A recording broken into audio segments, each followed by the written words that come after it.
Bonjour, bonjour!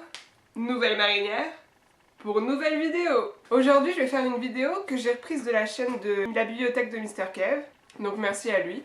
Et il s'agit d'une vidéo intitulée Je ne comprends pas, dans le sens où on va parler de mes interrogations par rapport au livre. Il existe plusieurs types de vidéos Je ne comprends pas, mais celle-ci est adaptée au livre, logique. Dans cette vidéo, je ne vais juger personne, je vais juste évoquer mon point de vue et c'est seulement mien, ça n'engage que moi. Et ensuite, vous allez voir, il y a pas mal aussi de je ne comprends pas, mais en fait c'est j'ai envie de le faire, mais je sais pas comment vous le faites. Donc la première affirmation c'est je ne comprends pas les gens qui n'achètent pas les livres qu'ils lisent. J'adore tellement acheter, tellement avoir le livre quand je le lis, donc je comprends pas les gens qui arrivent à lire sur e-book ou qui vont à la bibliothèque. C'est plutôt une marque d'envie parce que j'aimerais pouvoir faire ça parce que honnêtement une bibliothèque c'est encombrant là. J'en ai juste une pour moi toute seule et je suis en double rangée parce que j'en ai pas d'autres. Et du coup c'est vrai que si j'avais moins de livres j'aurais moins de problèmes, ce serait beaucoup moins encombré et pourtant je dirais quand même puisque soit je serais sur e-book soit sur la bibliothèque, mais j'avoue que la bibliothèque c'est parce que j'aime avoir le livre en tant que tel, sentir l'odeur, puis pouvoir le relire en fait, c'est surtout ça, c'est que j'adore relire mes livres et quand on prend en bibliothèque je trouve qu'on n'a pas ce choix-ci. Alors par contre pour les e-books, c'est juste que j'y arrive pas. Je lis parfois des livres sur e-book mais c'est des livres que j'ai envie de lire juste pour savoir l'histoire, mais pas forcément pour le lire en tant que tel, c'est pas des livres qui me plaisent vraiment.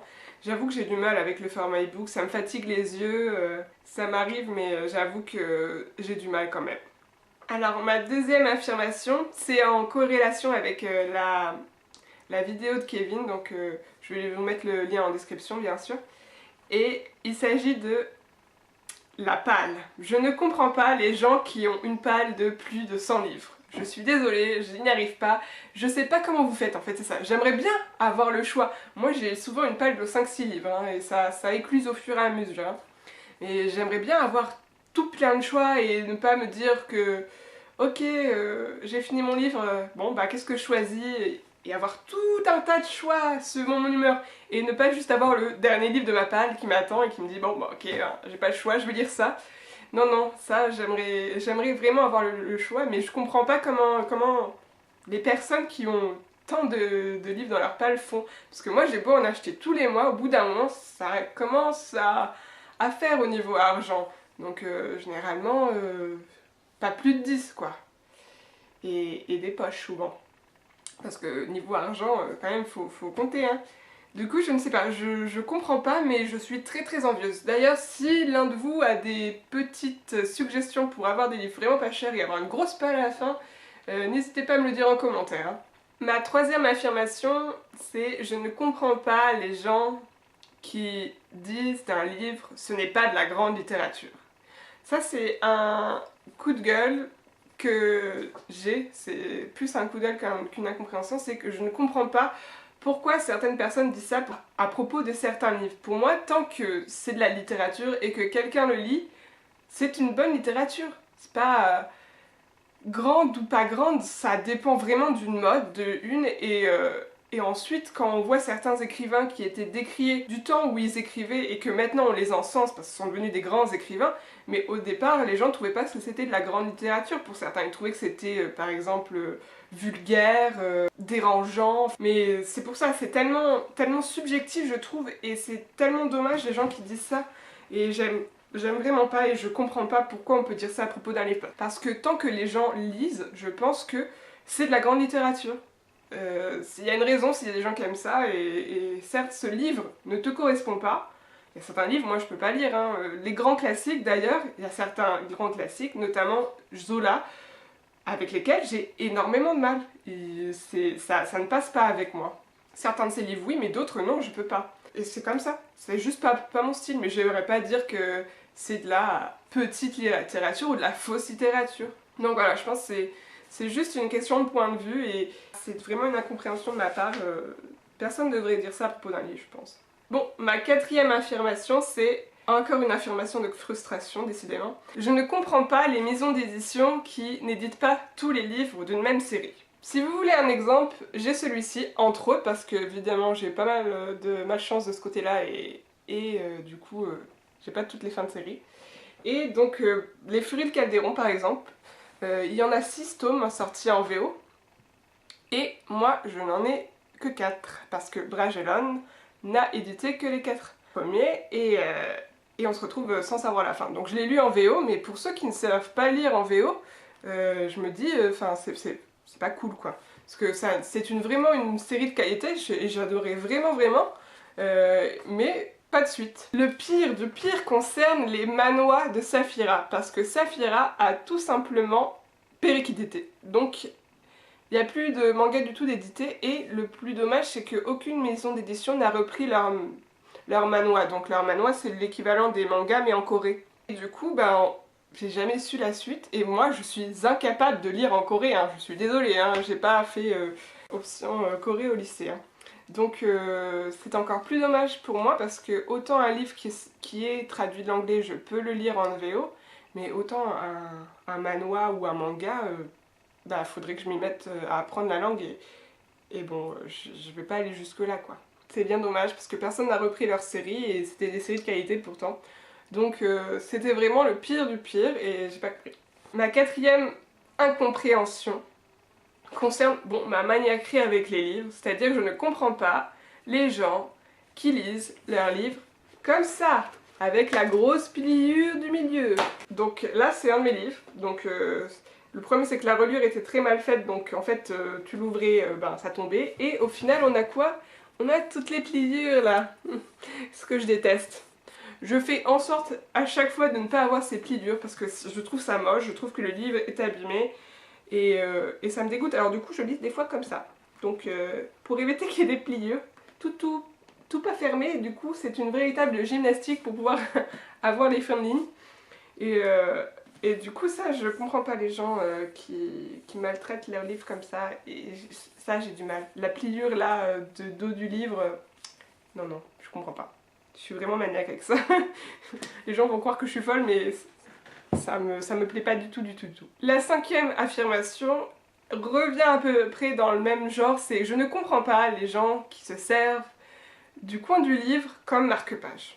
Donc par exemple, avec mon livre de tout abîmé, qui vont plier le coin, clac, replier, donc faire une pliure, et vont s'en servir comme ça de marque-page. Ça, je ne comprends pas. J'avais une de mes amies qui le faisait, et qui faisait ça sur mes propres livres, que je lui prêtais.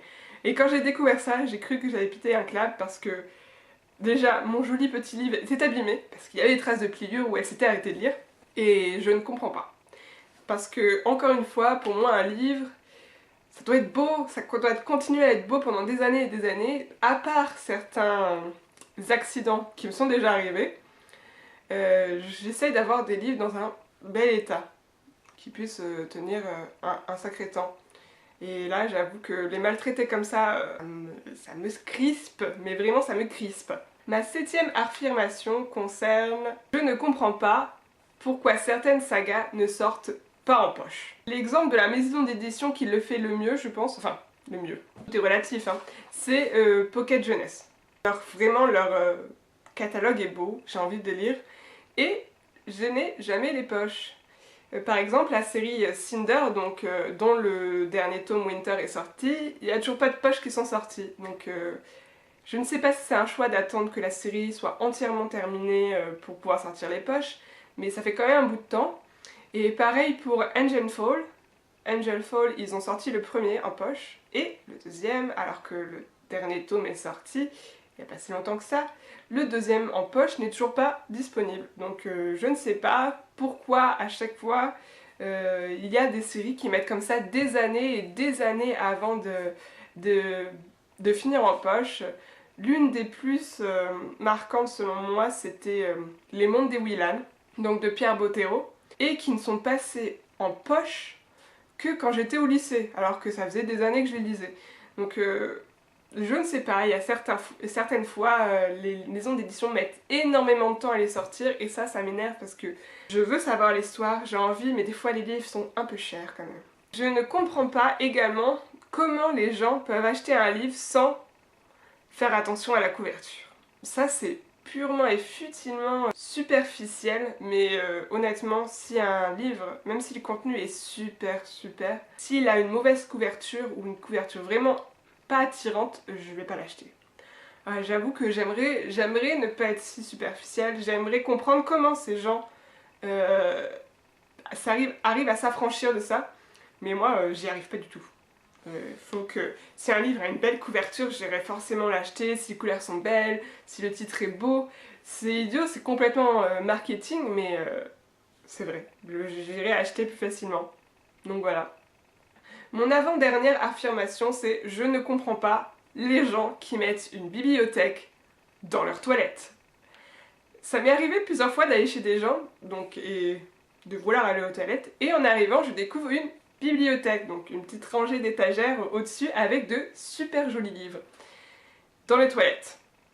Donc que l'on lise aux toilettes, ça je mets pas en cause, hein. Les gens font ce qu'ils veulent et puis je le fais aussi, donc...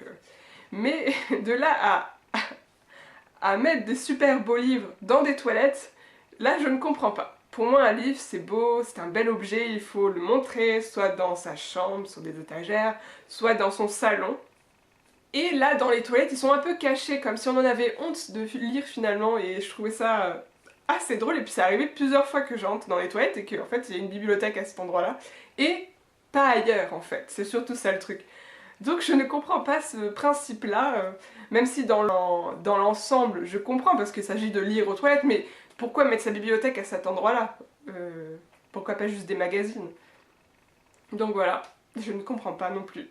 Et enfin, ma dernière affirmation, et désolé Kevin si j'ai copié sur toi, c'est je ne comprends pas les gens qui ne lisent pas. Je pense que pour toute personne qui lit, c'est une incompréhension totale. Mais j'ai des points de réponse parce que ma petite sœur, jusqu'à la période lycée à peu près, ne lisait pas. Tout simplement, elle n'arrivait pas. Et en fait, c'est tout simple, c'est que elle n'avait pas le livre qui lui convenait. On lui faisait lire des livres au collège, comme tous, on a droit à des livres au collège, au lycée, et puis même plus tard si on continue. Et effectivement, il y en a certains, on n'accroche pas du tout. Et en fait, c'est ça. Je pense que les gens qui ne lisent pas n'ont pas trouvé le livre, le style qu'il leur faut. En fait, un livre c'est tout bête, on peut lire des grosses briques, mais on peut lire aussi des livres tout petits, tout minces, qui finalement sont très faciles à lire, mais c'est de la lecture.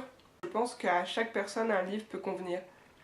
Donc quand je vois l'exemple de ma petite sœur, qui au final maintenant, une fois qu'elle a découvert Hunger Games ou Divergent, qui est son style en fait finalement, parce qu'elle ne lit que des dystopies ou de la fantasy, mais ça c'est son style, et puis elle va regarder que ça en série.